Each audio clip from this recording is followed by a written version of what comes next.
ಭಾರತೀಯ ಪರಂಪರೆಯಲ್ಲಿ ದೇಶಾದ್ಯಂತ ಹಬ್ಬಗಳು, ಹರಿದಿನಗಳು, ಸಾಂಸ್ಕೃತಿಕ ಕಾರ್ಯಕ್ರಮಗಳು ಎಲ್ಲ ಜನಹಿತಕ್ಕಾಗಿ ನಡೀತಾ ಇದ್ದಾವೆ.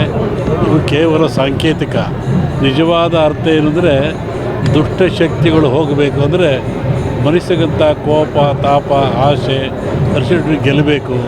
ಮನುಷ್ಯನಿಗೆ ಶಾಂತಿ ಬೇಕು, ಸುಖ ಬೇಕು, ನೆಮ್ಮದಿ ಬೇಕು. ಆ ದೃಷ್ಟಿಯಿಂದ ಇವೆಲ್ಲವನ್ನು ಆಚರಣೆ ಮಾಡ್ಕೊಂಡು ಬರ್ತಕ್ಕಂಥದ್ದು ಈ ಪರಂಪರೆಯ ವಿಶಿಷ್ಟವಾಗಿರ್ತಕ್ಕಂಥ ದೊಡ್ಡ ಸಂಕೇತವಾಗಿರುತ್ತೆ. ಈ ಬಾರಿ ಮಳೆ ಆಗಿದೆ, ಉತ್ತರ ಮಳೆ ಆಯಿತು. ಇಂದು ಹೇಳಿದ್ದಿಲ್ಲ ನಾನು, ಮಲೆನಾಡು ಬಯಲುಸೀಮೆ, ಬಯಲುಸೀಮೆ ಮಲೆನಾಡು ಅಂತ ಹೇಳಿದ್ದ. ಮಲೆನಾಡು ಬಯಲುಸೀಮೆ ಆಗುತ್ತೆ, ಬಯಲುಸೀಮೆ ಮಲೆನಾಡು ಹೇಳಿದ್ದಿಲ್ಲ, ಮಲೆನಾಡು ಆಗಿತ್ತು ಅಲ್ಲಿ.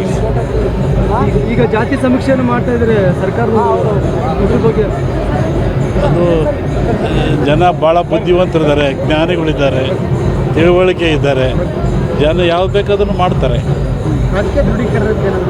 ರಾಜಕೀಯ ದೃಢೀಕರಣ ಸಂಕ್ರಾಂತಿವರೆಗೂ ಏನು ಹೇಳಲ್ಲ. ಸಿದ್ದರಾಮಯ್ಯ ಸರ್ಕಾರಕ್ಕೆ ಭಯವಿಲ್ಲ. ಈಗ ಮುಂದೆ ಸರ್ಕಾರಗಳ ರಚನೆ ಆಗೋದಾದ್ರೆ ಹೇಳಿದ ಜನವರಿ ಕಳೆದ ಮೇಲೆ ಹೇಳ್ತೀನಿ.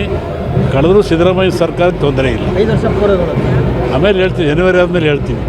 ಅದು ಸಂಕ್ರಾಂತಿ ಮೇಲೆ ನೋಡಿ ಹೇಳ್ಬೇಕು. ಅದನ್ನು ಸಂಕ್ರಾಂತಿವರೆಗೂ ಭದ್ರ ಆಗಿರುತ್ತೆ. ಅಲ್ಲೂ ಮುಂದೂ ಭದ್ರ ಇರುತ್ತೆ ನೋಡಿ.